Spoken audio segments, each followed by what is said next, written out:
Assalamu alaikum wa rahmatullahi ta'ala wa barakatuh. Oluvannyuma lw'okumala ebbanga nga alya mu lulime ne mu luzise, kyaddaaki abaana bakubye Musiri mpaka w'amaliriza ng'avuddeyo. Era I strongly believe there are so many abagenda otandika okuvaayo mpola mpola. Musiri David ono teyaweebwa kaadi, era abamu ku ffe ababadde bakkiriza mu bafusoja abasinga kyatwewuunyisa nnyo. Naye obudde gye bugenze bweyongera okutambula, tumaze okiraba lwaki ekibiina kya NUP kyagaana okuwa Musiri David kaadi. Tozanyisa obudde bwesumagira owedde. Musiri David nange kati nkikkiriza, I can confirm to you, Musiri David yalya. Abaana bamukubye mpaka lwajja omutwe mu kituli n'agulaga eggwanga. Just a few hours ago agenza olaba nga mufu tagenda gumaza mbiro. Omanyi bagamba obanga okwana sugar mami ng'olya sugar mami, ye afuba nnyo okulaba mbeera mu disco, afuba nnyo okulaba azina akusika akuzza mu ttaala naye nga gw'ozina omuzza mu nzikiza. Musiri yamiitinze Mathias Mpuuga ku popopo, ate nga kigambye wabadde nga amumiitinga, but this time round kamera enkesi zaamuguddeko. Enkya ya leero nga gamaze ofuluma yesterday, akedde ku makya n'avaayo n'akiteeka mu public domain. Mbu takyali wa National Unity Platform. Era nga Bampuuga we baakola engeri Bampuuga gye baava mu NUP ne Musiri bw'atyo bw'akoze. Tambuza video ku mukutu ogwa Facebook eyiye ataddeyo post n'agamba nti tumwenyaamu naye ensonga ziri serious. I want to take this opportunity to inform my former party's concerned members of the National Unity Platform that I moved on. I take this opportunity to thank the leadership of the National Unity Platform for the time we have been together and for what we have achieved together.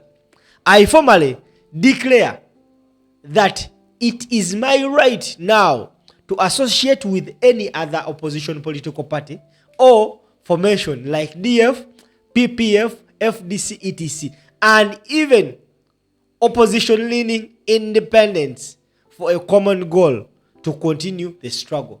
For a long, I have been following the blackmails, intimidation, and character assassination against my personality, but I want to confirm that it will not deter me from pursuing a big agenda. Now, Musiri David banakyukakyuka babadde tebakolako blackmail. No. All they wanted you is to come out singa wakola kino way back. Tewali muntu yandikubaddeko yadde n'akakwate.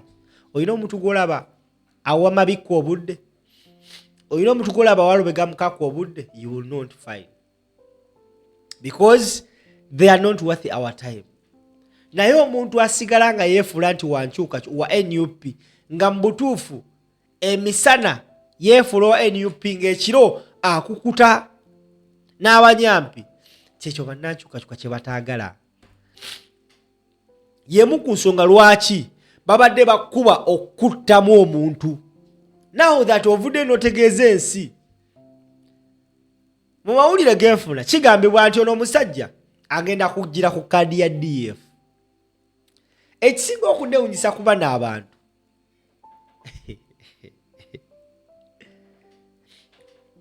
DF agikulira bamuyita Mathias Mpuuga.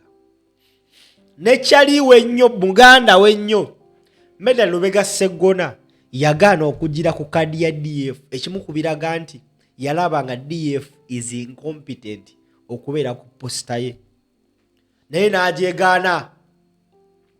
Joyce baagala ntwatwa kyali wa Mpuuga naye DF yagaana ogigenderako.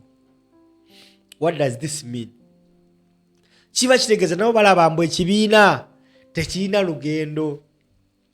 Okusisinkana kwa Musiri David ne Mathias Mpuuga n'omuziba akiraba. They wanted a candidate okwesimbawo e Makindye.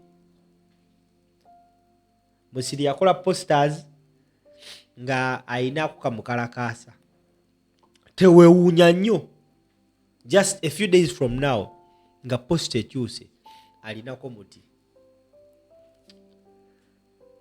National Unity Platform ngenda nyongero kikakasa no kikkatiriza no kikkiriza tebatera nnyo kola mistake mu decisions ze bakoze.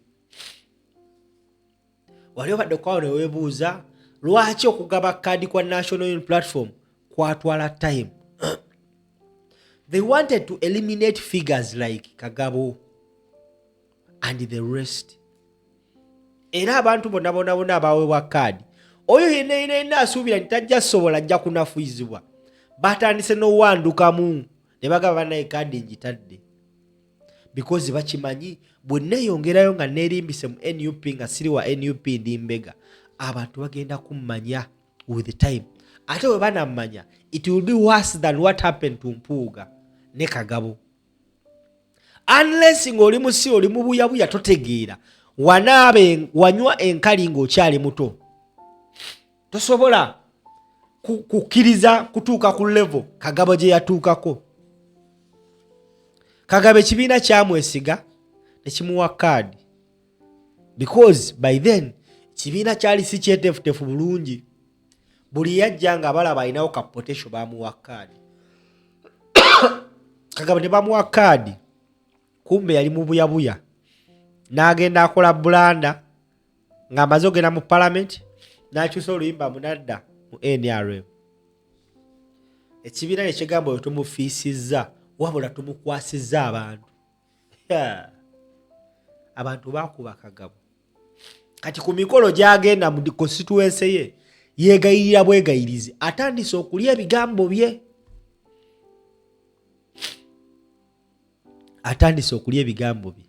Omuntu omwavuliro n'agamba nti sente zaafulumye ne Musiri okubanga akola bino byonna byakola tabikola in the good of the struggle.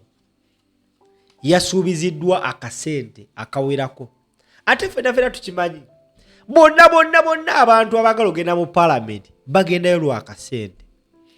Naye beerabidde ekintu kimu nti singa bannayuganda bakyusa eggwanga lyabwe n'omusala ogubawaga mu parliament wallahi billahi tallahi gugenda kusalibwa. Kati Musiri waba yadde ng'alwana kugenda mu parliament kufuna akasente ne bakamuwa ne bamugamba tugenda kuwa sente naye twagala ojja independent. Bo kye bafa kiri kimu kusuuza na kulemesa National Unity Platform kutwala mubaka mu parliament ng'ava Makindye eyo Musiri gy'agenda okwesimbawo. Naye nkugamba ebigambo bino ekibiina kiba kyasobola osuula abasajja nga Bamabikke abamaze mu byobufuzi by'eggwanga Uganda emyaka n'ebisiibo. Balubega Mukaaku, Basajja ly'Abende, Bakidandala, Bakasolo, Edward II yali vice president wa Uganda, Ameri yakyambadde, Bakiwanda. Then obeera musiru nnyo na mu buyabuya okujja nti ogenda kwesimba mu maaso g'ekibiina ekimaze emyaka 5 bweddu nga kiteekateeka structures naddala wano mu Kampala oba wanaabe enkali tambuza video bampita simple.